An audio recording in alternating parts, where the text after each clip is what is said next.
This channel does not promote any violent, harmful or illegal activities. All content provided by this channel is meant for an educational purpose only.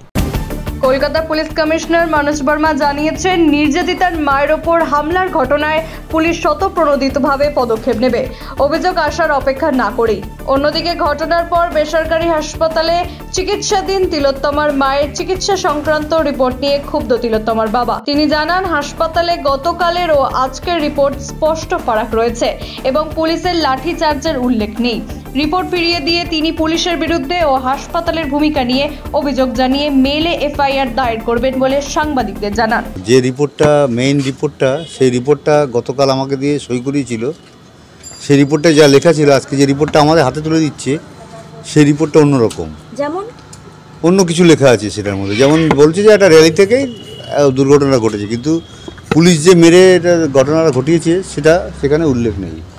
গতকাল উল্লেখ ছিল, আজকে নেই। সেই জন্য আমরা রিপোর্টটা অ্যাপ্লিকেশনের কপিটা নিয়ে এসেছি, কিন্তু সেই রিপোর্টটা আমরা আনিনি। পরবর্তীকালে দেবে বলেছে, ওরা কথাবার্তা বলে ঠিকঠাক করে তারপর দেবে বলে।